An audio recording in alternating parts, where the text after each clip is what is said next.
Our self-directed support program at RIPIN has brought together a panel.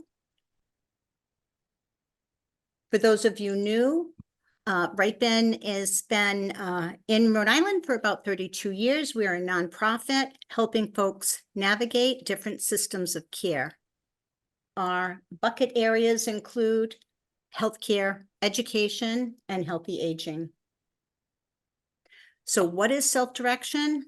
Self-direction is a service delivery model, and folks must be found eligible for services through the behavioral health care, developmental disabilities, and hospitals, BHDDH. The self-directed program at RIPIN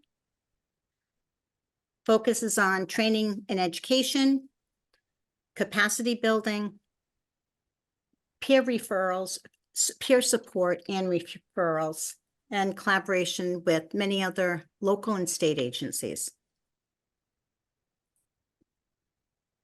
Tonight, we're going to be introducing 6 different agencies in Rhode Island that are fiscal intermediaries, and they can help you self-direct your services.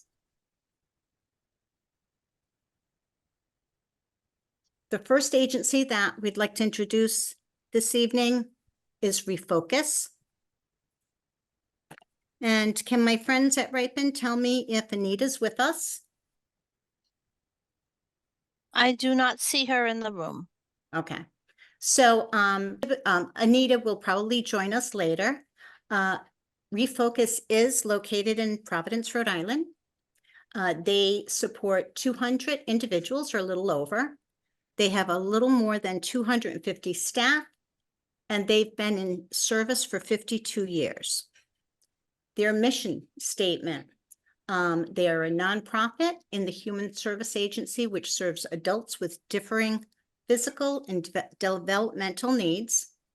They're an organization of dedicated people offering opportunities for growth in a loving and trusting and challenging environment. They value and encourage the enhancement of the whole person, each with unique talents and strengths. They also value the right of using these gifts to make informed life choices. And that is Refocus. The next agency we'd like to introduce you to is the Fogarty Center. I'd like to welcome Linda Villaro. Hello, I'm Linda Villaro. I'm the Associate Director here at the Fogarty Center.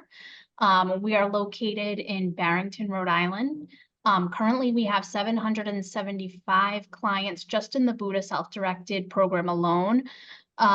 We've been in business for 70 plus years with 25 plus in self-direction, which we were kind of the head honchos of creating the programs with the state as far as self-directed goes. So we're pretty well versed in that area. So some of the other services our agency provides is day program services, employment, residential, independent living, and children's program. So, but our main focus is self-direction. We have a very large customer base in that section.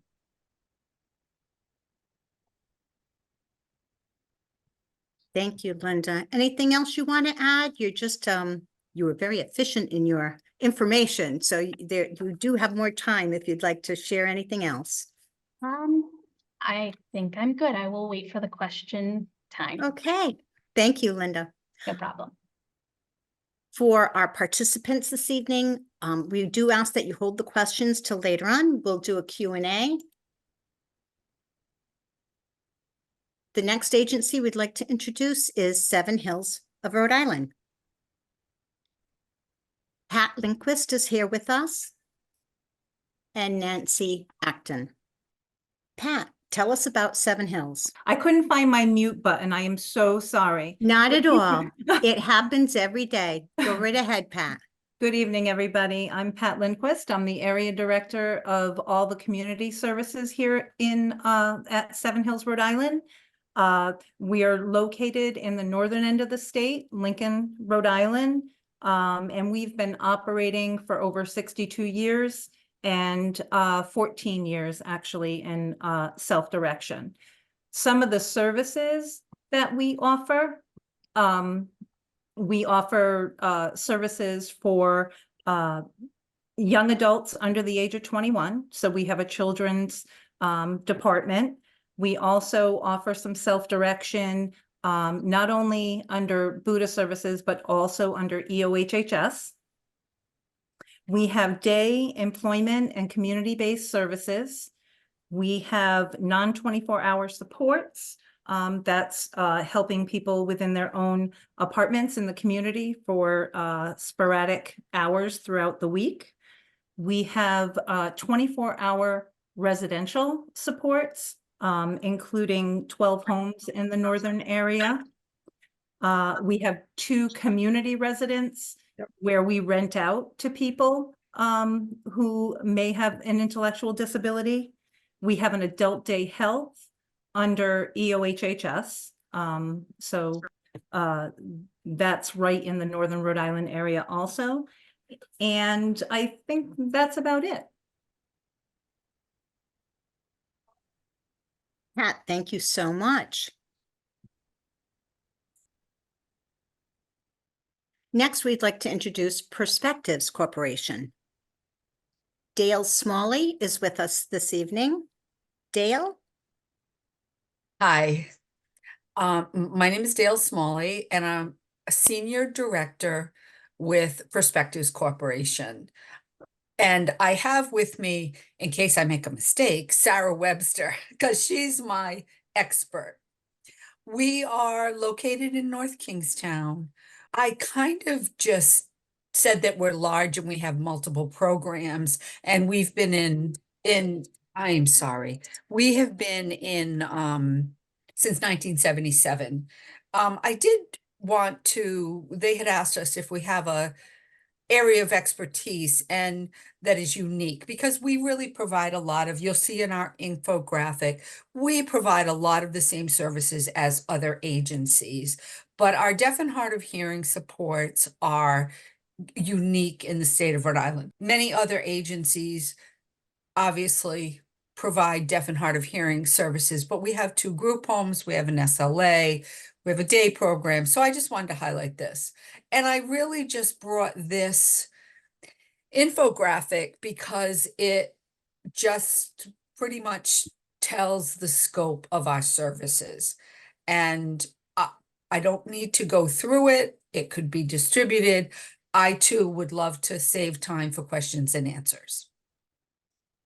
Excellent, Dale. Thank you so much. And yes, at the in a couple of days, we will send out a copy of the recording along with the slide deck and any handouts such as the infographics, mission statements. So thank you for that. Now we'd like to introduce Proability. We welcome Alicia Tillinghast and Robin Jean Leahy. Hi, I'm Alicia Tillinghast. I oversee the self-directed program at Proability. Proability is the Rhode Island division of the ARC of Bristol County. We're located in Smithfield, Rhode Island, or as us Rhode Islanders might start saying landmarks like Bryant College or near Laura's Bar and Grill. We have 88 participants in grounding. We've been established since 2005, and we offer 8 different types of services. Some of those services include children's, HBTS, PASS, ABA, community-based supports, employment, shared living, and residential. Our area of expertise is working with youth transition. We work closely with our children's department to transition and navigate the different type of services we have to offer. Thank you, Alicia. Next, we have J. Arthur Trudeau Memorial Center. Kathy and Charlotte are here this evening. Hello, my name is Kathy D'Andrea. I am a program coordinator at the Trudeau Center for self-directed services and shared living. I have with me Charlotte Hyam. She is the Vice President of Adult Services. We are celebrating our 60th year providing services. Currently, we provide services to approximately 300 adults. And we do have many different programs to offer, but I don't see them up on my slide. Well, do you want to name a few? Yeah, so Okay. as I said, I am the program coordinator for shared living with self-directed services, community supports through the day program. We have 24-hour residential program. And we also offer children's program. We have Pathways, ABA. We also have HBCS, Pathways. So there's quite a few.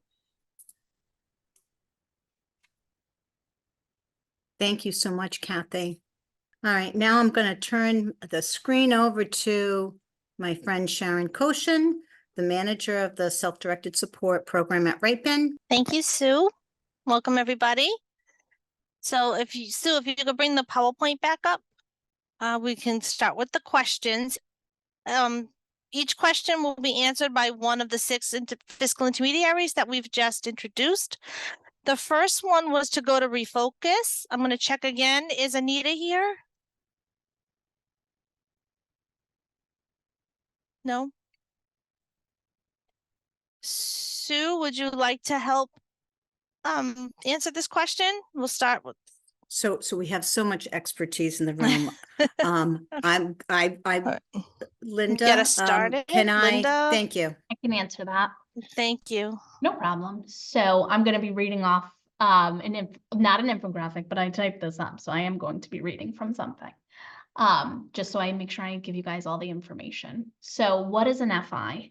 An FI is a fiscal intermediary. It's an organization that assists you to implement your individual support agreement and to manage financial accountability and your employer responsibilities. Fiscal intermediaries are not service providers. A fiscal intermediary is an administrative and a fiscal agent that assists you to use the money you get from DD to pay for the services and support that you need. An FI is not able to make decisions about the amount or type of services you receive. The FI helps you to manage the supports that have already been identified in your plan and budget. That's all I have for that one. Great, thank you. All right, so the next question for you, Linda, is what services does an FI provide? Okay, so as an FI, our main job is to set you up as an employer. So each client is considered an employer. All the staff that do end up working for you don't work for the agency itself. So none of your staff work for the Fogarty Center or any of the other agencies. They work for you. So in order for us to set you up an employer, what we do is we work with the federal and state governments and we represent you in that area. So a lot of the enrollment paperwork that you would get upon starting with services is things like IRS paperwork and agency paperwork. We then take that paperwork, we process it for you, and we set you up as an employer, which includes getting an employer identification number, things like that, because our job is to process taxes for you. So as an employer, you're responsible for some employer taxes, which we do it in your budget. So that's kind of everything that we do for you. I always tell a lot of my clients, you know, I'm pretty much your secretary and I'm working for you. And then essentially we become your payroll company. So some of the other things we set up by law, you have to have workers' compensation. That is something that we set up for you. We maintain for you. We pay for it through your budget. We do all that for you. Some of the other things we do is we help process your staff applications. So in the self-directed program, it's your responsibility as an employer to find your own staff, train your own staff, and manage your own staff. What does the fiscal intermediary do for you? We provide you with applications that are nice and thorough for you to use. You then submit it back to your agency who then processes it. So we send out for the the background checks, which are state run, we send out for that. We run driving records. We process the W-4s, so your staff will get W-2s at the end of the year. So that's something we do. Once your staff is set up, we then process your payroll. So you would submit timesheets on behalf of your staff. We would process that and be sure that they're paid out on a bi-weekly basis, via direct deposit, whatever they have set up, and then send them the W-2s at the end of the year. The other things we do, sometimes you're able to put different types of items within your budget. So besides staffing, you can have maybe a gym membership or hippotherapy, a lot of different things that are acceptable in this program. And what we do essentially is we're paying your bills for you. So you'll have these line items and we receive invoices and we pay that on your behalf from your budget. So those are some of the other things that we do, as well as provide you with financial summaries upon request. So if you want to look at, where am I in the budget? How am I doing? What do I need to look at? We'll run the numbers for you, give you some information about where you're at, what you've used, what you have left, things like that. And just setting up, sometimes besides staff, you may have an independent contractor. So sometimes independent contractors may be a professional that provides maybe some physical therapy or something like that. So our job as a fiscal intermediary is to kind of, same thing, we process for your employees, but we also process your independent contractors, keep track of that as well, make sure that they're paid and they get provided 1099s at the end of the year. So it's a lot of, like I said, I'm like your secretary. So I handle all those business related items for you. So that's one thing that you guys don't have to worry about. And then, you can worry about your staff and your care and, getting the most you can out of your program. And that is it for me. Thank you. Thank you. Very, very, very informative, Linda. Thank you. Okay, so when do I contact an FI? And I believe this question is for Dale at Perspectives. Hi, yes. And I have Sarah here in case I'm missing anything. Excellent.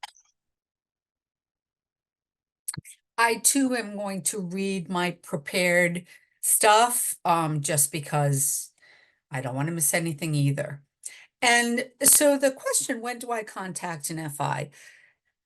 Because time really flies, I always suggest as early as possible. The transition from youth services to adult services is like trying to communicate in a different language. You've spent the first 21 years as a family and people navigating all the alphabet soup of schools and all of that. So the more information you gather, the smoother the transition. And I don't think I only speak for Perspectives, but any fiscal intermediary, the FI, who is licensed by Buddha, I think would be glad to have a conversation or a Zoom as early as possible. But what I do like to use is the timeline that Buddha has established. And I kind of attempted to summarize it. And I am confident that I've made a mistake with any of the information. Some of the experts in this meeting will tell me. So about age 14, you should begin the conversations with your family, your friends, and your circle of support. Around 15, age 15, ask for transition assessments from the previous year, because these assessments should begin at age 14. And at that time, you use those transition plans to develop a plan of action. Around age 16, this is really when it's important. The information that will be important to you is there is a lot of focus on employment, which is important to everyone, ORS, and the IEP. I always suggest, and Buddha suggests, that you connect and attend the Parent Transition Conference that's held annually by RIPIN. At age 17, really continue to deepen your understanding of self-directed services, as well as other services that you may want to obtain. When try to project a timeline when you're planning to exit school, because now with the 21 to 22, that can get a little sticky. And so if you're planning to remain in school until 22, your youth services through PASS or anything else, they will end on your 21st birthday, but you can remain in school and supplement the loss of path with self-directed services. And a lot of times this is a surprise to people, and that gap hits them by surprise. So I think that's really important to know. So when do you contact NFI? Anytime you want to speak to a fiscal intermediary to get information. 1 to 2 years prior to your 21st birthday is really important. When you have determined that you want self-directed services, contact an FI as soon as you can. But it's important that, and I kind of put this time frame, let's say June 1st is when you want to start your self-directed services. You should begin as early as January 1st. May not take all that time, but sometimes there are factors that can be time consuming. Eligibility, what if I lose this? What if I have that? Can I go to generations? Can I go here? Can I split? Because it's a service provision with a lot of choices, which is wonderful. But with choices can come confusion, and I just, so I also wanted to talk about choosing self-directed services at other points in your life. We just talked about youth transition. This can occur when your current supports no longer meet your needs, or you're in a position to begin supports at a later age, or if you want to add to your existing supports. And so, for example, if you are in agency supports, and you've been going 5 days a week to an agency day program, but you want to cut down to 3, but you want to do something else, you can split those funds. And that's the nice thing about all of the choices and the flexibility. When time is critical, and that can come up because we all live in life, and life can just work with your DD worker. Say, my life is changing, I want to know. Choose an FI. Even if you choose a fiscal intermediary and you're just like, I chose this one because, I don't know. You can always change in the future if you want to, if it doesn't meet your needs. Connect with a support broker. There are support brokerage if you choose, but I think that's really important. Right now, I believe there are 3 support brokers in Rhode Island, and they are really, really helpful. It does not diminish your Medicaid funding or the hours you might get. And try to determine who your self-directed service workers will be, DSPs. So you're ready to go as soon as Buddha authorizes your plan. And Dale, yes. Thank you so much. I'm going to move along to the next Done. question. I'm done. Thank you so much. All right. So how is a budget created? And this question is for Pat and Nancy from Seven Hills, Rhode Island. Have to unmute myself again. So how is a budget created, and what is a budget under self-direction? Dale had mentioned transition of youth transitioning into the adult world. And when you're transitioning into the adult world, and you're working with Buddha, there's a couple of things that need to happen. You're going to work at Buddha with your social worker, and there's going to be an evaluation that's going to happen. It's called a support intensity scale. And what that is it's called the SIS, and you go through a series of questions, and at the end, the SIS will determine your level of support. So your tier level. With the tier level, there are tier levels A through E, A being a smaller budget, and E being the most extensive budget for a person that might need some more additional supports or professional supports or whatever that may be. So each person, based on the outcome of the SIS, will have a determined tier level. So if you're looking to self-direct, you're probably going to be, if you're transitioning in, you're probably going to be working with your social worker about what kinds of support you need. And if it's coming straight from the social worker at Buda, they might put a referral in the system that we have, which is TheraP.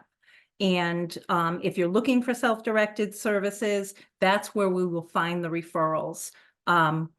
So when you're developing your budget, you're going to work with what's called a plan writer under self-direction.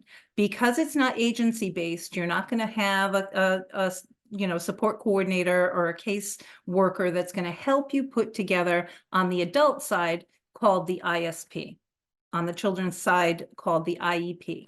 So you're going to work with a plan writer that's going to help you put together your ISP.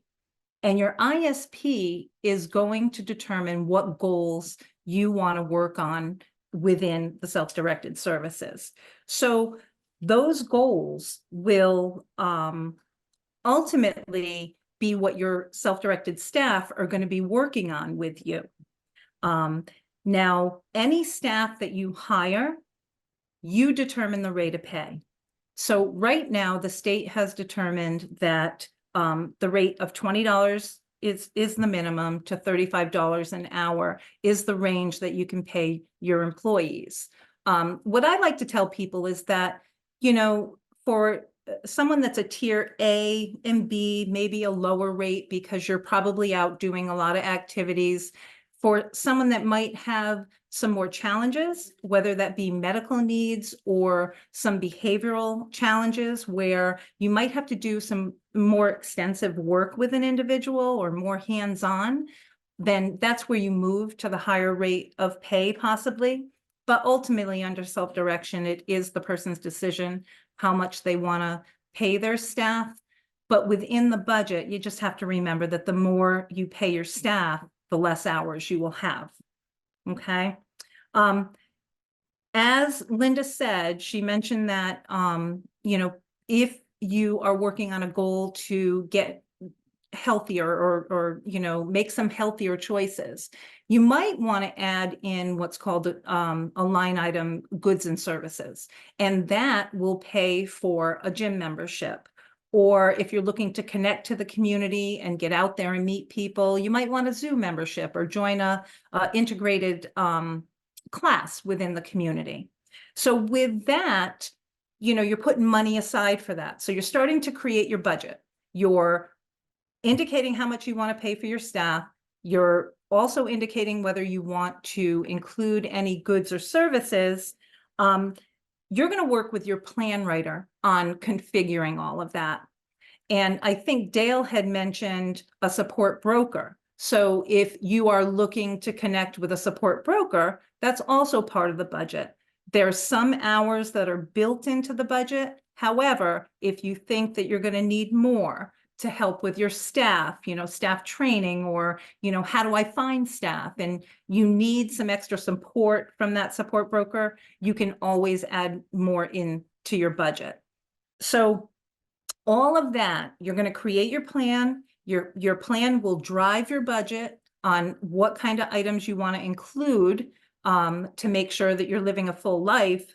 Then the plan writer will connect with the FI and give us all of that information. And in turn, we create what's called a PO.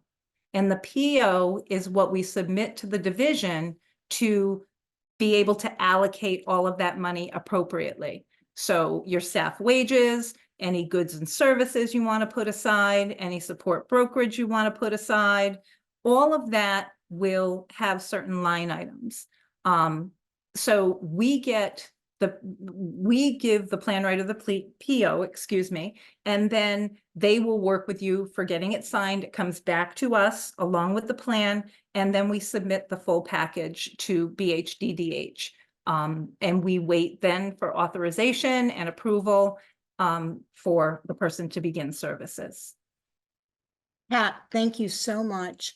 I am going to just remind all of our speakers to slow down a little bit so that our ASL interpreters can keep up. I know we've got quite a few questions in the chat that we're going to get to momentarily. We just have a couple of more questions to be answered. So Sharon, if you could move to the next Thank you. question. Yep. Can I just add something, Sharon, because I'm getting in the chat, please be mindful of your acronyms, even purchase order, even ISP. These are terms for some people who may have never heard these terms before, so it can become a little overwhelming when you're hearing a lot of acronyms, and a lot of times our brains as parents will shut down to it. So that would be wonderful. Thank you. Thank you, Deb. Okay, question 5 is for Alicia and Robin from ProAbility. And we have, what role does the FI have in your self-directed staffing? Hi, I'll take that question. So I believe Linda touched on a bunch of things that, the FI does for staffing. So I just wanted to maybe expand upon that a little bit. And I'm going to read off a sheet. So the fiscal intermediary for self-directed services plays a crucial role in managing the financial aspects of client staff. The FI acts as a financial administrator that facilitates the financial transactions and paperwork associated with employing staff, and that includes onboarding paperwork like tax forms and things of that nature. So the responsibilities of the FI or fiscal intermediary regarding client staff include payroll processing, tax withholding, issuing payroll payments to staff members, assisting clients in adhering to relevant regulations and guidelines governing employment practices, ensuring compliance with labor laws and benefit administration. Thank you so much. Thank you. Okay, and wrapping up our last question is going to be Kathy and Charlotte from Trudeau Center. And the question is, what is a consumer family network's role within the self-directed services? The role or the responsibilities I would say the some of the key responsibilities would be to seek out and gather the information needed to gain the knowledge to facilitate your annual plan. You're responsible for recruitment and hiring of your staffing. I always tell people it's helpful if they kind of create their own little job description and kind of list out what the expectations they will have of their support staff, so they can share that when they're hiring. Sorry if my voice goes out. Training your staffing,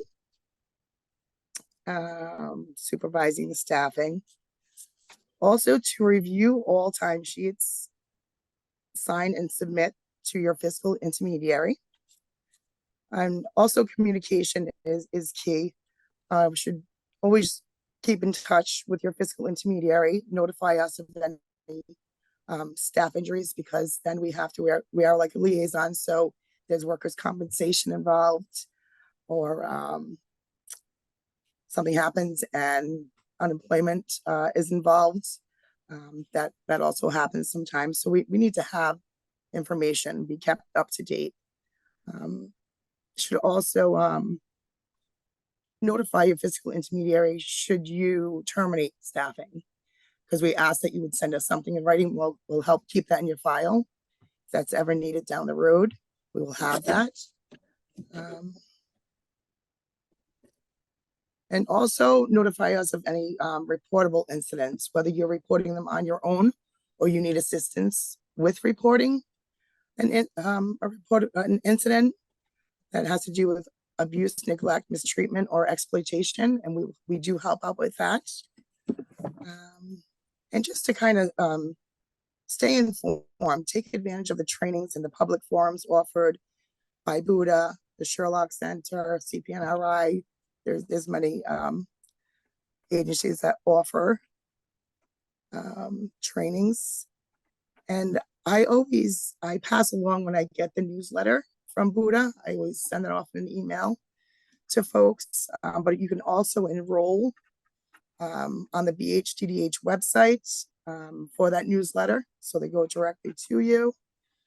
And just stay up to date as much as you can because things are always changing. So, visit the BHTDH website often so you can stay updated with all the changes because there's been quite a few changes recently. So Wonderful. Okay. All right, Sue, so the next slide should be questions. So should we start with the questions in the chat? Let's see. I'm happy to go through that if you want, Sharon. Okay, thanks, Deb. Go right ahead. I'm gonna just I'm gonna try to consolidate where we can, knowing that we have time and that also we have multiple agencies here that might have different answers to some of these questions. So the oldest question in here right now, I think that ties in is there, the question was, does each agency have an online application process? Or does it require a phone call and connecting that way? So any one of you could probably jump out and ask that answer that question. So it's Pat Lindquist from Seven Hills. Hey, Pat. Hi. So I could probably answer for Seven Hills. We try to work with the families in regards to where they're at. So But the question is it online? Should they be, because we've got a lot of questions to get through. Can they do anything through via website to get things started, or do they have to pick up the It's a phone and contact. call? With Seven Hills right now, it is a contact. We are looking to switch to a more, user-friendly Gotcha. system, but it's a contact to the FI, and we either send it out or email it if folks can, accept it through an email. That makes, it makes sense, at least at the beginning. So thank you for answering that, Pat. Mhm. What I'm going to add to this as someone who's been doing self-direction for almost 20 years. Back in the day, we only had like 2 or 3 places. We'd go and interview, go and talk to people, and I encourage any parents here to reach out to each one of these fiscal intermediaries and have a conversation with them. Talk about your child, or if you're the individual, have that conversation and then let them help you from there. You'll learn a lot that way, more than just an online application. Right. Deb, I can speak to perspectives. Sure. We have online application, the whole process. Okay. Obviously, the person has to choose, they go to that. It's very efficient. So that's perspective. And that can help too, if especially if it's you're now getting you're doing like an intake online, so you've already got things. So by the time you're then ready to reach out, I'm going to assume, then you reach back out to that person, you've already got a lot of those details. So that makes sense too. So again, it's up to the parent or the consumer to kind of do that little bit of that homework. Deb, does anyone else want to add to that? Is the question about onboarding self-directed workers? All the question says is different process. It's about, they're using the word applying. Like, I think it's like, how do you get in the door? I think it's at that level. Okay, then ours is different. It's an in-person meeting or a Zoom, whatever they want. Yeah, okay. It's really that, geez, I never even thought about this before. Do we start it online, or do we pick up a phone and call somebody and have that conversation? So thank you, Dale. I appreciate that. Or we appreciate that. Is there anybody else that has a different answer before I move to the next question? Alrighty. Then what I'm looking in the order here. So do all fiscal intermediaries give quarterly reports regarding hours used and what hours are left? I think that's a great question. And I would be curious about that too. I can tell you that I think there was a time back in the day for me that some things were done automatically. Now I can get things by request, but I'm very curious too. That's a great question. Anybody want to answer? I can answer for Fogarty. So at Fogarty, because of the amount of clients we have 775 clients within our self-directed program. So Whoa. typically we do a detailed analysis upon request. There's a lot of pieces that need to be looked at. So budget lines and things like that. So to do it on a quarterly basis for everyone, it would be slightly complicated. So we do it Gotcha. upon request, and you can request as many times as you want. But you would typically just email your administrator at your agency and request to get that done, and you'll get a detailed report from there. Thanks, Linda. That's a lot. I didn't know you guys were to Can I 700. speak for Seven Hills? Please. So currently we've been able to automate the budget reporting process that we send them out. They go out automatically monthly. And it's not, Nice. you don't see hours, you see dollars, what's left of your dollars. Right, right. That's great, Nancy. That's really that's really good to know that and can be Yeah. super helpful. But that's because you've automated things and Correct. every fiscal intermediary does things differently. So thank you for that. Anybody else want to answer? Dale put in the chat that yes, Perspective sends out quarterly. So Good to know. Okay. And Trudeau sends out quarterly, but And- it's not based on hours. It's a dollar amount. Dollar amounts, yeah. And that's Probability usually what's also. needed. Probability also quarterly. Yes. Okay. All right. Thank you for answering that. That's great. Let me just look here. I'm trying to get these in order. How do I there's a lot of big questions. Are there any lists or flow charts showing this process anywhere on a website? And Sue or Sharon, I don't know if BHDDH. So even I'm does gonna this jump process, in. or- Yes. So there's a lot of information in a lot of different places. One thing that we're working with the Sherlock Center on, this past week, the Sherlock Center posted, they updated, they have a new website. They do have a self-directed brochure. And Okay. it's a good size brochure, a lot of content, a lot of words. And so we continue to try to find different ways, and you'll see more material coming out. We are working with BHDDH, and they are working on a self-directed guidebook that they've been putting together. So we're hoping to see that in the, not too distant future. So anybody that's kind of signed up today, that they'll automatically be in our listserv at RIPIN or something where we'll be Yep. sending that as we get it also. Absolutely. And we can also, for follow-up from this presentation this evening, we will include that Sherlock Center brochure that walks through the, what is self-directed, how do you start? We will include that in our handouts. Okay. This could be yes or no answer. So I've got a question here. Can I purchase employment services from my fiscal intermediary? I can answer that one. So one of the things that RFIs don't do is cross services for some reason. So we consider it a conflict of interest. So if you were with me as a fiscal intermediary for your self-directed supports, you could not also use Fogarty Center's employment services. So you would have to essentially go to another agency that provides that. So we don't cross programs as far as that. And I believe most of the other agencies follow suit. We've kind of all agreed that it's kind of the same thing, but I don't know if each one can speak to that. Thank you, Linda.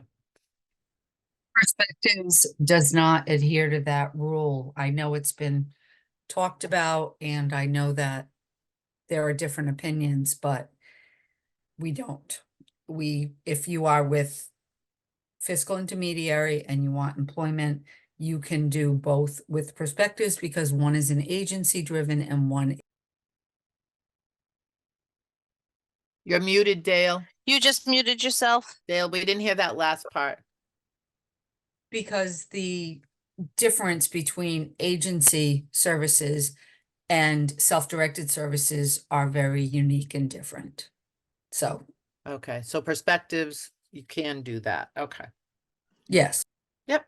Anybody else want to chime in before we go on to the next question? It works the same at Trudeau as Dale just explained.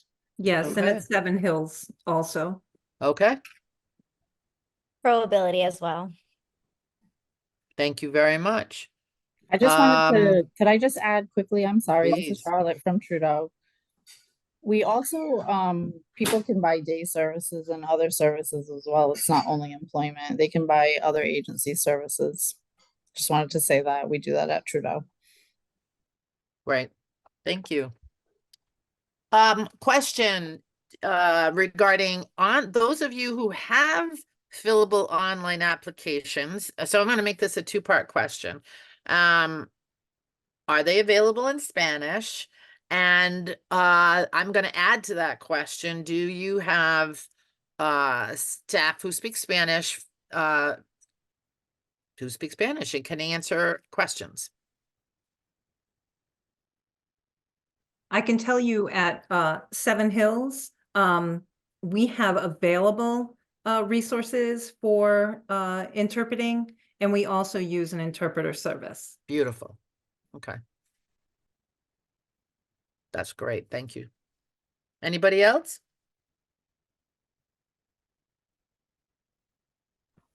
Deb, I wrote out 2 questions.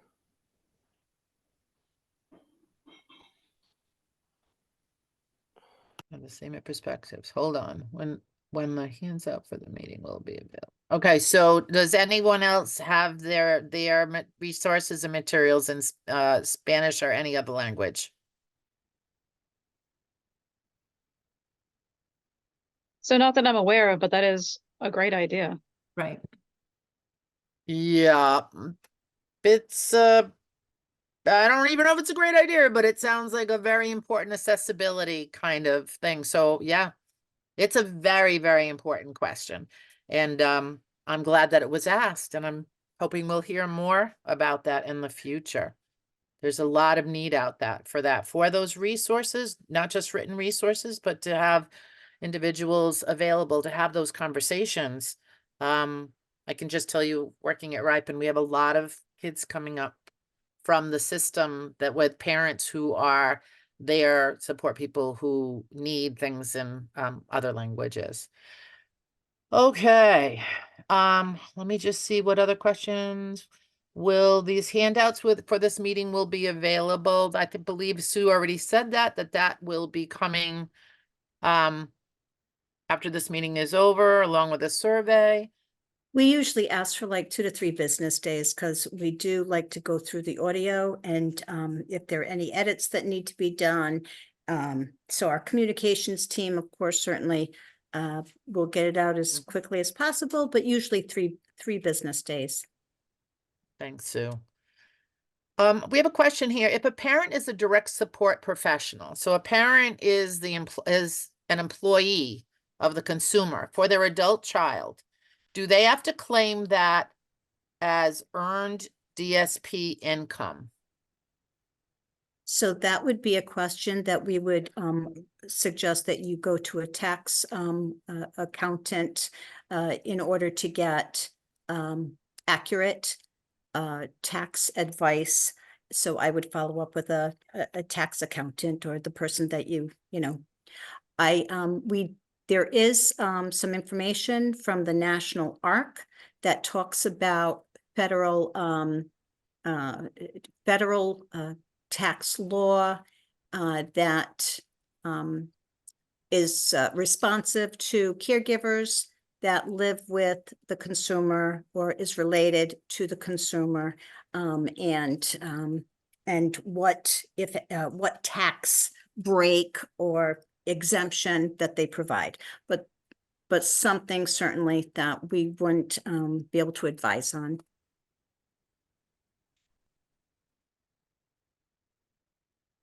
Thanks, Sue. I just saw one other question.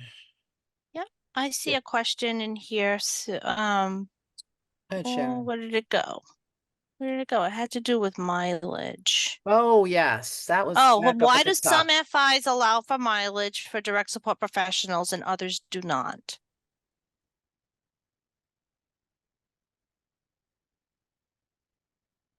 So maybe the question is to each of the groups, and anyone can jump in. Do you allow, is mileage allowed? Is And- mileage allowed, I guess, as a Yeah. budget line? At Trudeau, Perhaps? mileage is allowed, and you At- can okay. choose to pay it out as a flat rate, or I believe it's like 65 cents per mile is the going rate right now for mileage reimbursement per mile And again, that's figured into your into whole the budget. Yes. Right, so, yeah. Thank you.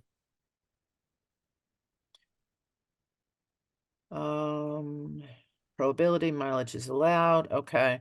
I saw Joanne had a question. Oh, Joanne, I'm gonna say, yeah, so what you were just, I think, wanted confirmed, I'm referring to having potential employees and having to call the FI, wait to receive the application, get to the potential employee and wait for them to fill it out and get it to the FI.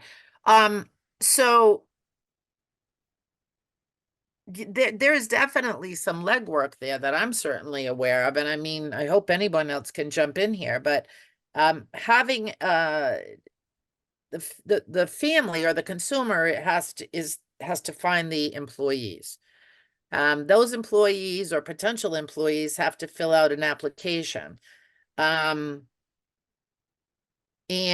then that application is sent to the FI for processing, but everything happens, I mean, that is up to the individual to work out those details, to interview, to do all those other pieces that you are the employer.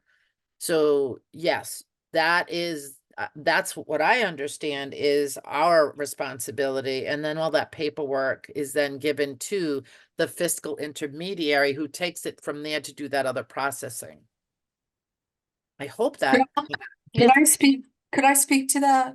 Sure. Please. So you're right. Each individual has to find someone, interview them, vet them. But once they have decided that they want to hire a self-directed person, worker, employee, DSP, Mhm. with an automated system, that process can take as little as 2 days. If the Right. person is ready and they have their stuff, it's pretty quick with the exception of the BCI, but the BCI can be done. If you're in a hurry, you can go to any local place at police station and get that. Right. So I think that the wait is concerning, but with the automated portal, it can be fast or more efficient, I should say.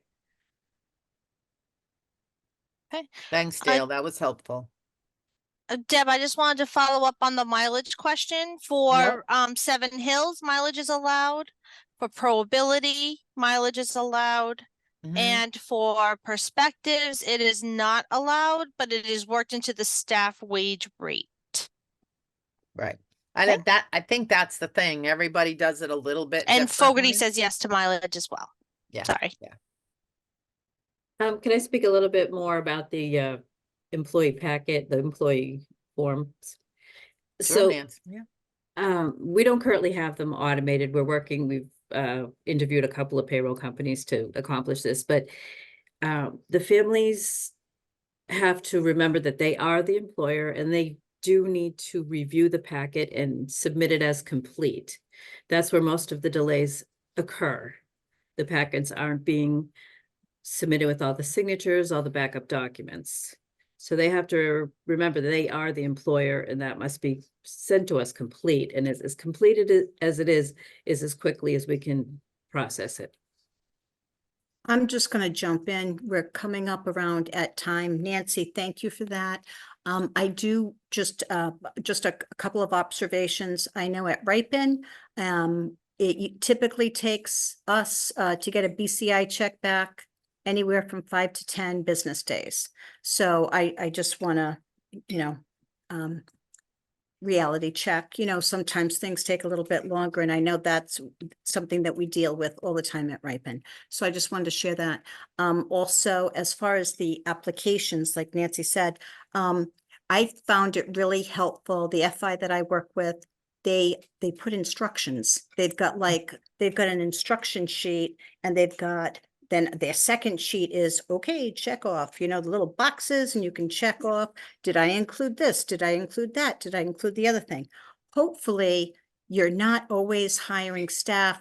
You don't have to do it all the time. Hopefully you've got plenty of staff and you're working with them, and that's great. So we do, as parents, we tend to forget, how do you do this again? If you haven't hired staff in a long time, you really have to look at that application. And as the panelists are saying, one thing done wrong or not filled out properly or not signed in the right place, and that will delay, that will slow things down.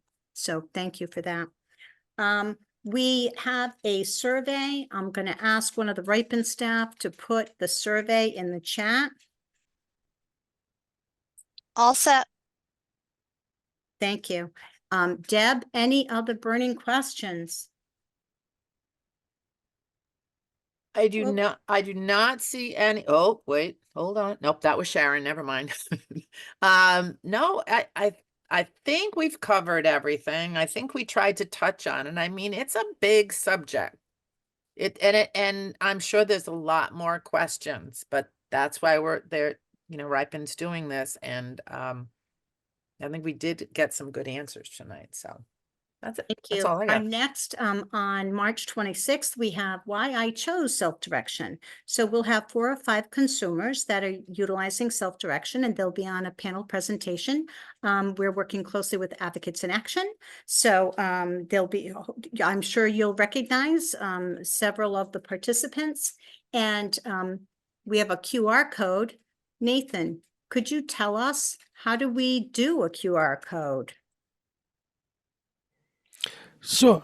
So if you have a smartphone, all you have to do is open up the camera app, on your phone. So you open up the camera on your phone, and you point the camera, your phone, to the QR code, and a little pop-up, like a speech bubble, will show up with the link, and you click on that link, and it'll take you to the registration page. So open the camera up on your smartphone, point it at the QR code, and you click on the link that comes up in the pop-up. Thank you, Nathan. You can also visit the RIPIN website. Here is our current calendar. Again, tonight is March 5th. The next presentation is March 26th. And then on April 30th, we will have a panel, Employment Success, and you will meet consumers that are self-directing, and they'll talk about their employment journey. Again, we value your feedback. So please, if you could take a moment to fill out the survey, whether you do it this evening or when you receive the email recording and handout materials. If you missed anything, you can find it on the RIPIN website.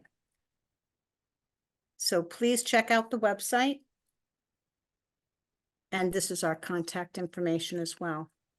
I think one of our consumers was looking for a contact information for each of the FIs. We will include that handout in our email with our video recording when we send that out in a couple of days. I'd like to thank our ASL interpreters. I'd like to thank all of our agencies represented here tonight. Thank you so much.